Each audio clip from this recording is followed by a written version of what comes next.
So let's talk about the change in quantity supply in a little bit more detail. So as I mentioned, change in quantity supply is basically movement along the curve. We got quantity supplied, we got price. Supply curve looks like this. How do we go from this point to this point to this point? Why does this happen? So that change in quantity supplied, it's affected by one factor, which is price, and it is described by the law of supply. So basically, as that price goes up, quantity supplied is going to go up, and then as that price goes down, quantity supplied is going to go down. That's what we talked about in the previous video. So now, why does this happen? Okay, why does this law come about in the real world? What are the deeper reasons for it? And to explain the deeper reasons, remember, supply is from a producer's point of view. And if we go back to the economics overview, what is a producer trying to do? They're trying to maximize profit.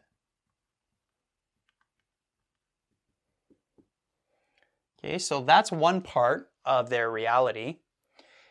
However, they run into scarcity, as we mentioned, and more specifically, a producer faces scarcity in terms of limited resources. And so it's because of these two parts of a producer's perspective that this law of supply comes about. So the fact that they want to maximize profit, this one is a little bit easier to understand. Notice that as the price goes up, if a producer is trying to maximize profit, if the price goes up, they have more incentive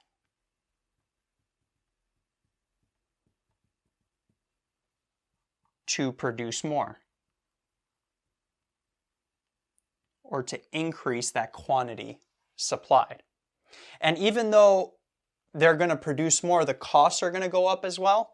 Because that price is going up as well, that the price at which they're going to be able to sell that product for, hopefully overall their profit is going up as well. And the fact that they're trying to maximize profit, when the price goes up, they're okay with producing more, they're okay with increasing their costs as long as that profit is going up as well. And if the price goes down,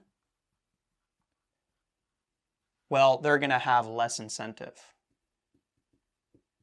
to produce. The price is going to go down in the market. And so remember, what is profit? Profit is revenue minus costs.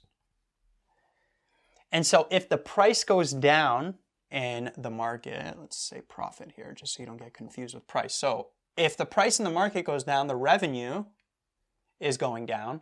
Well, if they're trying to maximize the profit, if their revenues are going down because they're selling it at a lower price, then to keep that profit the same, at least the same, then their costs have to go down as well. And so the way that they can have their costs go down is if they produce less. So that quantity supplied is going to decrease, their costs are going to go down as well. So let's say their revenue was like 10 and then their costs were 7, so they would make a profit of 3. Well, if the price goes down and now their revenue is 8, they want to at least try to keep this 3 or even get it higher. So what's going to happen, they got to decrease their costs. Notice the revenue decreased by 2, so they might decrease their costs to 5 by 2 as well to maintain that profit of 3, or even decrease their costs even more to make that profit increase. They're trying to maximize profit. So that is an explanation, one of the explanations of why that law of supply comes about in the real world. Now, looking at the other part of a producer's perspective, this one's going to be tougher to explain. Limited resources. That's one of the deeper reasons why that law of supply comes about. And the fact that there are limited resources, what happens is that after a certain point of production,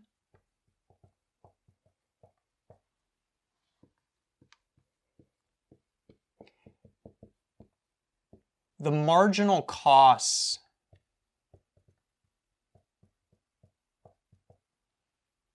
of producing each additional unit increases. Okay, so I'm going to go into detail describing this, and we're actually going to go even into further detail in a future section where we talk about marginal costs. We're going to show them graphically. But after a certain point of production, marginal costs of each additional unit are going to increase. And so the reason why, I've mentioned this briefly when we talked about the production possibilities curve. Basically, as you produce more, higher quality resources have to be used.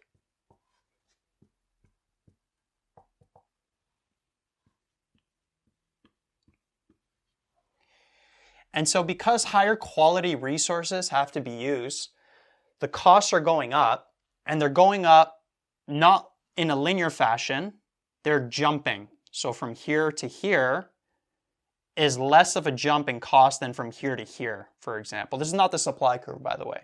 We're looking at the costs here. So the costs keep jumping at higher and higher rates. I'll explain why in a sec. But because that's happening, producers will only supply more, produce more.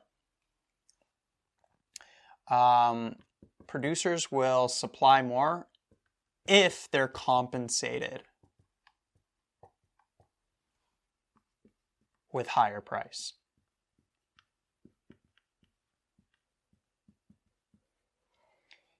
And so the price actually has to jump exponentially as well. So higher quality resources. So let's show this through a few examples. Let's say that you own an oil drill company. And so you have a rig. Let's say this is the ground here. And let's say that at this portion, this area of the ground, it costs $3 per barrel to extract the oil.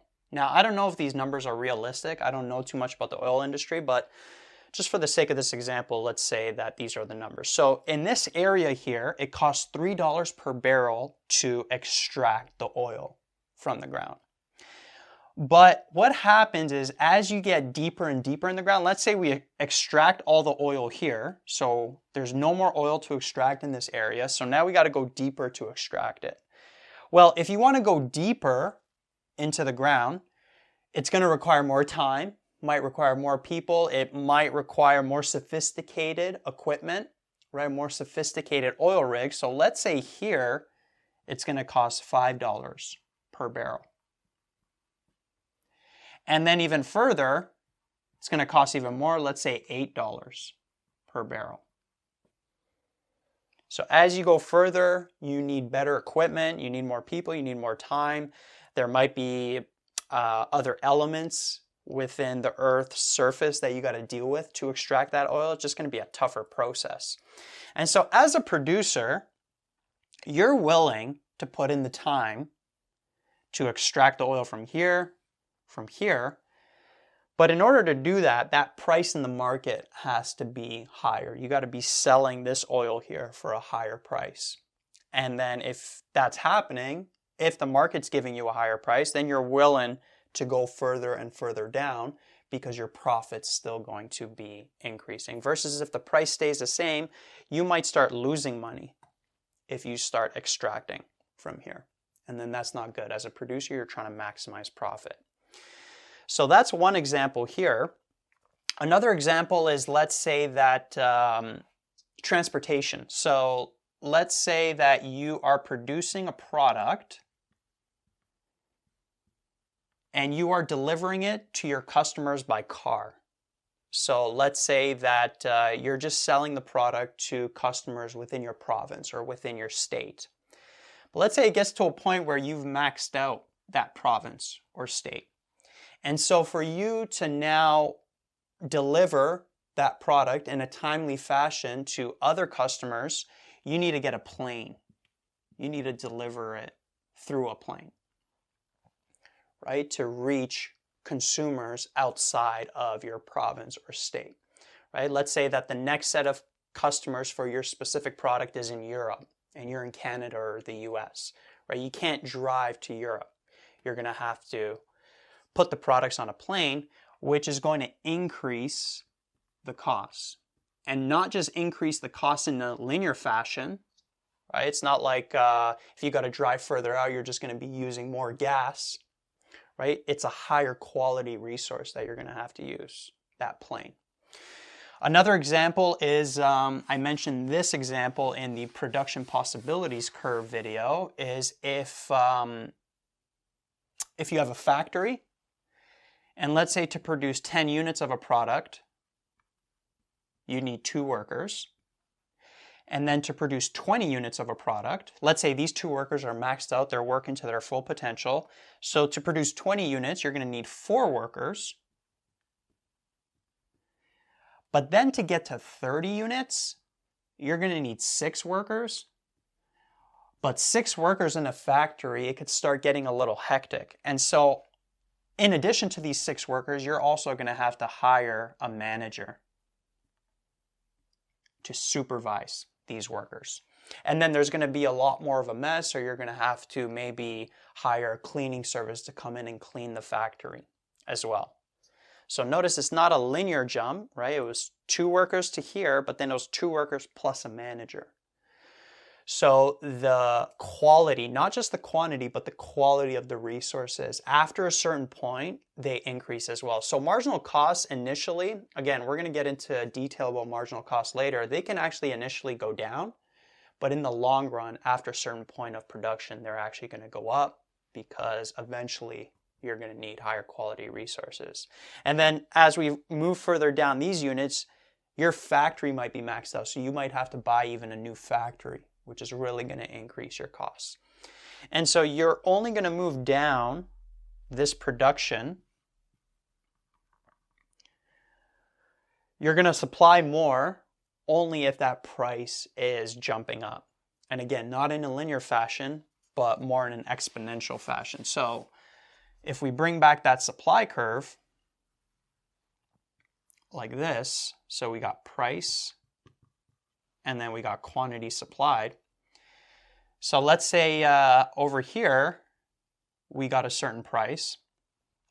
And let's say that for this quantity supply, let's call it Q1, you're delivering these products with a car. And then at this point, you're delivering the products still with a car. But you got to drive out further, let's say. So that you're going to be using more gas, maybe more cars, and so that price has to increase. Now, if we take these 2 points and we kind of draw a line on them,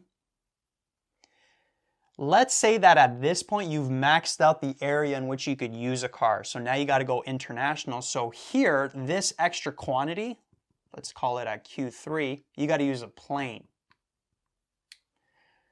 Well, it's not just going to be a linear increase in cost. So you're not just going to be using more auto fuel, right, or using more time driving in a car.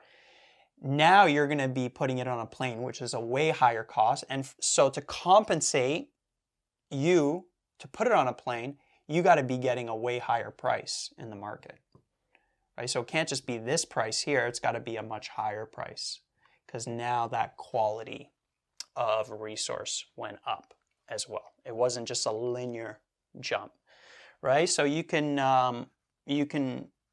apply this to anything. So here you might have 2 workers, here you might have 4 workers, but here you got 6 workers plus a manager, right? So there's an increase in marginal cost. So it can't just be this price. You might start losing money here, so that price has to jump in the market like that for you to continue to increase your profit.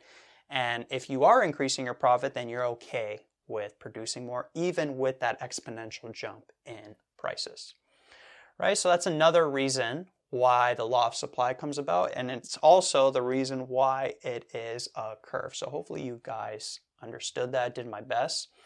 But yeah, so 2 reasons why that change in quantity supplied, that law of supply is happening. Deeper reasons, number 1, producers are trying to maximize profit, and then number 2, they have limited resources.